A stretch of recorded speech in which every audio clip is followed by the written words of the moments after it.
everybody, this is Tiggy Maximus with Tiggy Maximus Talks, episode 116 on YouTube. Thank you guys for listening to my episodes, no matter how many episodes you guys listen to, whether it's all of it, most of it, some of it, or maybe just one episode. Anything is fully appreciated. Remember to like, follow, subscribe my podcast, Tiggy Maximus Talks on YouTube and on Spotify, Tiggy Maximus Talks. And if you feel like it, there is a link on my Spotify episode where you can make a donation towards the podcast. Anything is appreciated. Thank you guys for listening. Thank you guys for donating. And let's get into it. A lot of good fights happened on Saturday. You guys like my background? Yeah, UFC 291 happening in Salt Lake City, I believe. And there was also boxing for the undisputed welterweight championship between undefeated fighters Terrence Crawford and Errol Spence Jr. I'm not sure where that one was at. I want to say the boxing one might have been maybe Las Vegas, maybe some other city. I don't know. But I mean, you have two big fights. You got the undisputed welterweight championship going on, and you have UFC 291 going on. So with UFC 291, that one was pretty special. Let's see, what can I remember here? Well, the main event was for the BMF championship. Dustin Poirier versus Justin Gaethje. These two guys have actually faced each other before. Dustin Poirier had actually beat Justin Gaethje. Now, the fight started as I kind of expected it. Dustin Poirier kind of had the upper hand in the exchanges between Dustin and Justin. But in the second round, well, what do you know? A head kick to end the fight. And that one follow-up smash punch from Justin Gaethje. So Justin Gaethje had got the head kick on Dustin Poirier. It got through his left arm up. I was trying to shield the kick, but that head kick came through, and he knocked out Dustin Poirier, and pretty much got his revenge on Dustin. So Justin Gaethje is your new BMF champion.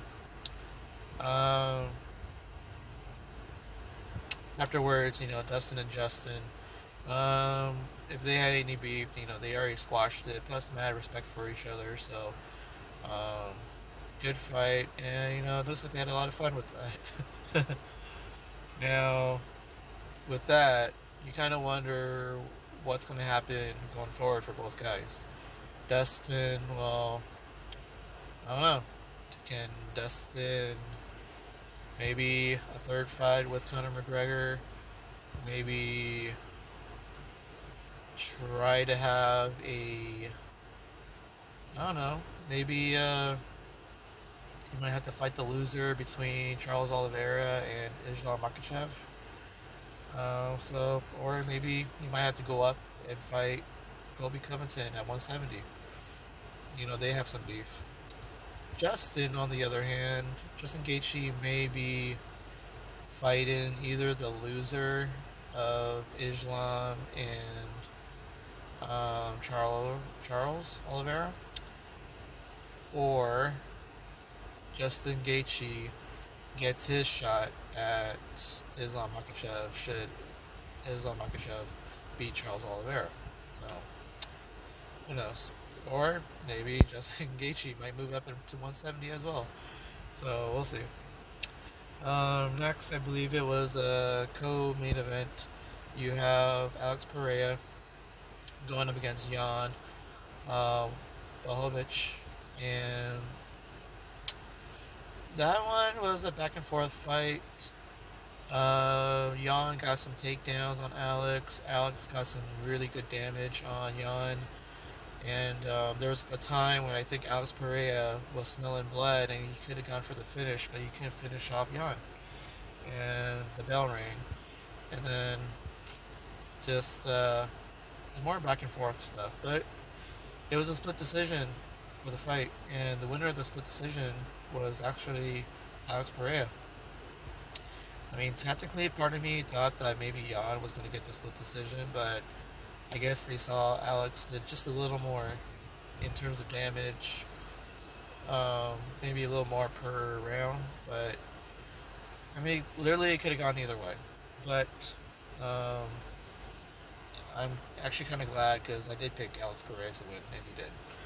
So, with that being the case, I wonder if Alex Pereira is going to fight guys like Ankalev, maybe something with Jamal Hill when he comes back. I mean, there's also Prochazka, Jiri Prochazka.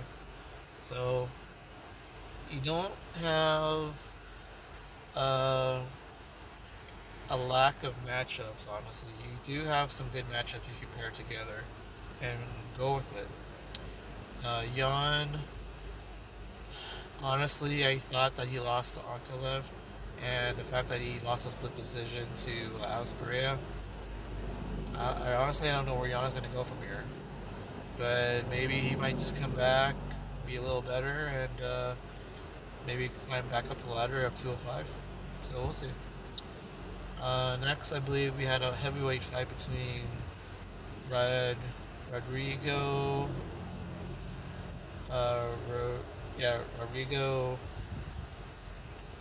or Rogerio de Lima, going up against the Black Beast, Derek Lewis. Well, you've seen Derek Lewis do this sometimes, and he actually caught de Lima with the opening flying knee. I don't know how de Lima missed that, but he hit de Lima flush in the face, and down goes de Lima, and the Black Beast just pounced on de Lima and got the TKO, ground and pound. Kudos on Black Beast Derek Lewis bouncing back and getting back on track in the winning side.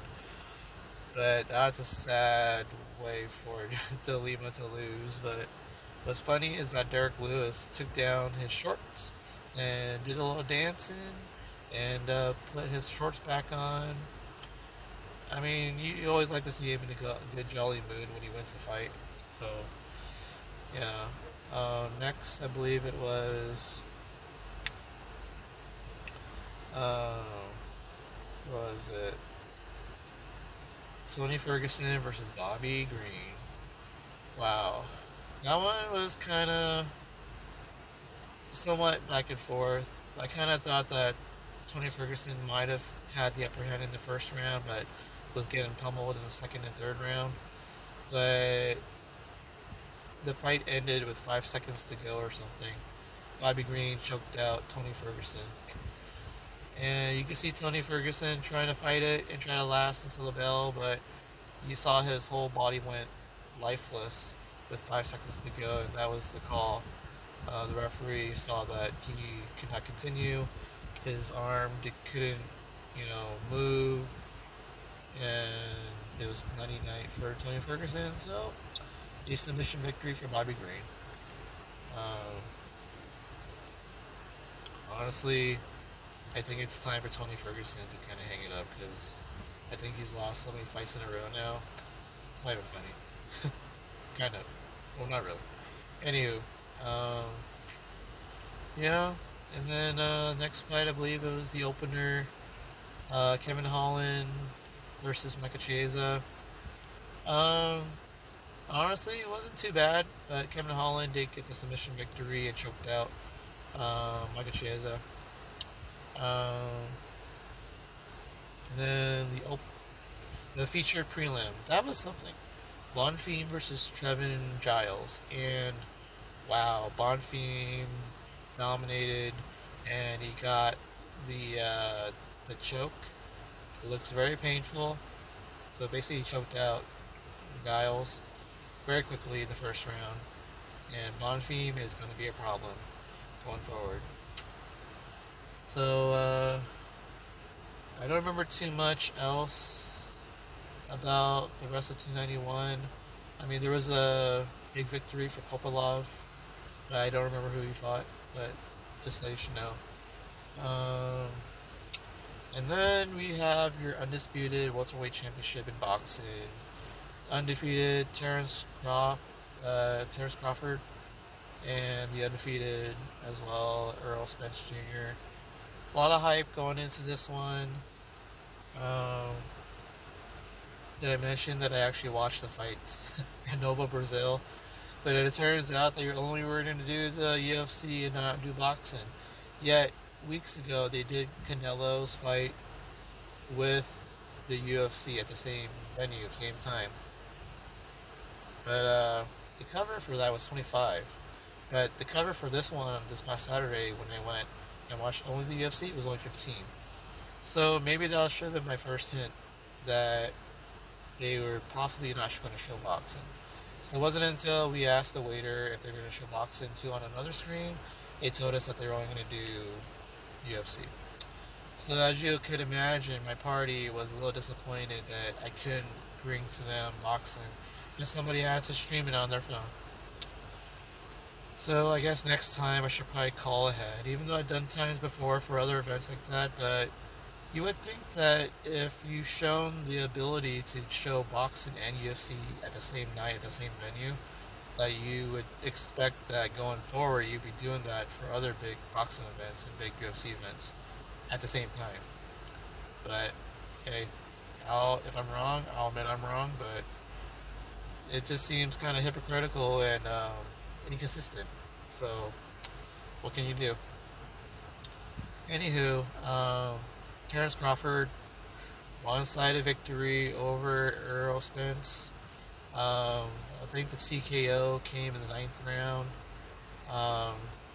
Honestly, just watching Earl Spence throw wildly and missing, and Crawford keeping calm and knocking down Spence like 5 times or something. He had a 10-8 round, he had a 10-7 round. Like, wow, you could really tell that Crawford is just levels ahead of Spence. Honestly, if I had watched that fight, I probably would have been a little disappointed. But what can you do when one guy is just superior than the other? So, but yeah, so Terrence Crawford, he did call out like one of the Charlo brothers, and I think one of the Charlo brothers either is the one going up against Canelo next month for Mexican Independence Day or that weekend, and it'll be basically Canelo versus the Charlo, one of the Charlo brothers. But I'm thinking that Crawford might have called out maybe the other twin brother, the other Charlo brother, or he may be calling out the one who is going to fight Canelo. So, anywho, that should be a fun fight either way. Like, it'd be kind of awesome that this Charlo brother may be facing both Canelo and Crawford. But if it's the other brother, then it's kind of cool that the other Charlo brother is fighting against Crawford. So I mean, the welterweight champion and the junior middleweight champion, those two are only different by 7 pounds, basically. So, and if I remember correctly, I think Canelo is fighting either at 168 or 160. That's either the middleweight or the super middleweight. So I think Canelo is the undisputed middleweight champion. So I guess it's at 160. But if it's at 168, ooh, that's super middleweight. Yeah. That's super middleweight because light heavyweight is 175. So, and I think cruiserweight is like 200. Anywho, um, but yeah, I had picked Terrence Crawford. You guys heard me before. I was picking Crawford over Spence. Um, with the UFC though, I was wrong about Dustin. Dustin won. Um, I was right about Alex Pereira. I was wrong about De Lima. He lost to Black Beast. I was wrong about Tony Ferguson. He lost to Bobby Green. I was right about Kevin Holland. He beat Chiesa. I was right about Bonfim. He beat Giles. So, good night of fights. And some decent food. I got the Brazilian empanadas. They had beef, meat in them. Those were like good 8.5 out of 10. I also had the, I guess it's called the beef picanta skewer. It came with beans and rice.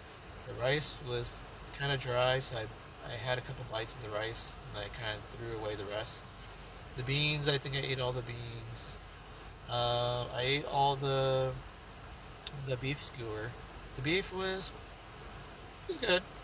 I would say an 8.7. So, um, and it's a very big venue. It had like 5 super big TVs or projection screens, so that was pretty cool. It has some nice decor. One of the murals inside had the words, "Feet? Why do I need them when I have wings?" So that's kind of cool. But yeah, this Nova Brazil is in Chula Vista, but it's inside the Otay Ranch Mall. So if you guys were curious. Anywho, next time I talk to you guys, I'll be talking about probably 2 comedy shows and how the Padres are doing. Well, I guess I can say right now, the Padres did take 2 out of 3 from the Colorado Rockies in Colorado. They just won 11-1 today, 8-5 yesterday, and they happened to lose 4-3, I think Monday or something. So, Padres are getting closer to 500, and they made some big deals, getting Rich Hill and what was it? Choi. Got Choi. They also got Scott Barlow. He's happened to be the closer of the Kansas City Royals, so our boys, loading up our bullpen. And I think we also got Garrett Cooper. Garrett Cooper from the Marlins, first baseman. So we got some nice pieces, and then hopefully Padres can make a big playoff push from this point on. So there you go. I talked about the Padres. Alright guys, I'll talk to you guys more about comedy shows. I'm going to a roast battle tonight at the La Jolla Comedy Store, and I'm going to the Going Dutch Dating Comedy Show up in Vista at the Booze Brothers up in Vista. Get those tickets, guys, for both shows. Alright, this is Tiggy Maximus signing off, and remember, Cero, Miedo, and Tiggy Maximus saying Booyaka, and Tiggy Maximus signing off. Alright guys, have some good food, good company, watch some good action, and watch some good comedy shows. Talk to you guys later.